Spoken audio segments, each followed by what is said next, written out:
السلام علیکم friends and welcome to history ہمارے ساتھ۔ دوستو، بلیک ڈیتھ بوبونک طاعون کی ایک تباہ کن عالمی وبا تھی جس نے 1300 کی دہائی کے وسط میں یورپ اور ایشیا کو متاثر کیا۔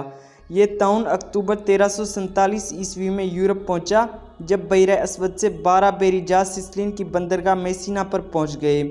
بحری جہاز پر جمع ہونے والے لوگوں کو ایک خوفناک حیرت کا سامنا کرنا پڑا۔ بحری جہاز پر سوار زیادہ تر ملاح مر چکے تھے اور جو اب بھی زندہ تھے وہ شدید بیمار تھے اور سیاہ پھوڑوں میں ڈھکے ہوئے تھے جن سے خون اور پیپ نکل رہی تھی۔ سسلی حکام نے عجلت میں موت کے جہازوں کے بیڑے کو بندرگاہ سے باہر بھیجنے کا حکم دیا، لیکن تب تک بہت دیر ہو چکی تھی۔ اگلے 5 سالوں میں بلیک ڈیتھ یورپ میں 20 ملین سے زیادہ افراد کو ہلاک کر چکی تھی، جو بر اعظم کی آبادی کا تقریباً 1/3 حصہ تھا۔ یہاں تک کہ موت کے بحری جہاز میسینا کی بندرگاہ تک پہنچنے سے پہلے بہت سے یورپیوں نے اس عظیم وبا کے بارے میں افواہیں سنی تھیں جو مشرق بعید اور مغرب بعید کے تجارتی راستوں پر ایک مہلک راستہ بنا رہی تھی۔ در حقیقت 1340 کی دہائی کے اوائل میں اس بیماری نے چین، ہندوستان، فارس، شام اور مصر کو اپنی لپیٹ میں لے لیا تھا۔ خیال کیا جاتا ہے کہ طاعون کی ابتدا ایشیا میں 2000 سال پہلے ہی ہو چکی تھی اور ممکنہ طور پر تجارتی بحری جہازوں کے ذریعے پھیلی تھی۔ ایک اطالوی مورخ اور شاعر گیووانی بوکاچیو نے لکھا، مردوں اور عورتوں میں یکساں طور پر بیماری کے آغاز میں کچھ سوجن یا تو کمر پر یا بغلوں کے نیچے ایک عام سیب کے بڑے سائز تک موم ہو جاتی ہے اور دوسرے بڑے سائز کے انڈے کچھ زیادہ اور کچھ کم، اور ان کو طاعون پھوڑے کہتے ہیں۔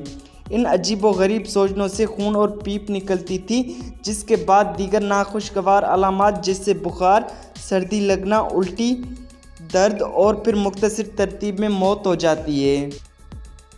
دوستو، بوبونک طاعون لمفاقی نظام پر حملہ کرتا ہے جس سے لمفس نوڈس میں سوجن ہوتی ہے۔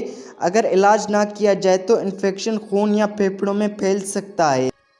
بلیک ڈیتھ خوفناک طور پر اندھادھند متعدی محض کپڑوں کو چھونا۔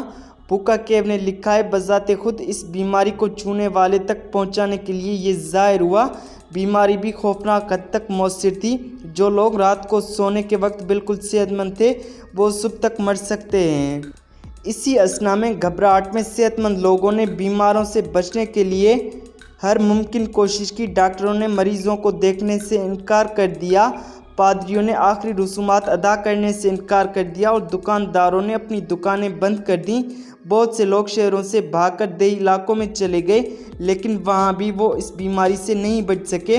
اس نے گائے، بھیڑ، بکری، سور اور مرغیوں کے ساتھ ساتھ لوگوں کو بھی متاثر کیا۔ در حقیقت اتنی بھیڑیں مر گئیں کہ بلیک ڈیتھ کے نتائج میں سے ایک یورپی اون کی کمی تھی اور بہت سے لوگ اپنے آپ کو بچانے کے لیے بے چین تھے، یہاں تک کہ اپنے بیمار اور مرتے ہوئے پیاروں کو بھی چھوڑ گئے۔ اس طرح کرنا، بوکاکیو نے لکھا ہے کہ ہر ایک نے اپنے لیے استثناء حاصل کرنے کا سوچا۔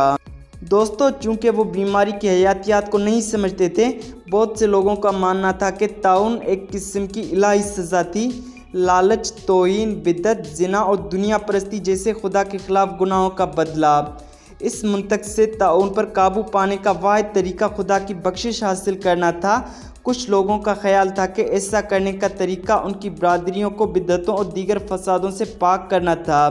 چنانچہ مثال کے طور پر 1348 اور 1349 عیسوی میں ہزاروں یہودیوں کا قتل عام کیا گیا۔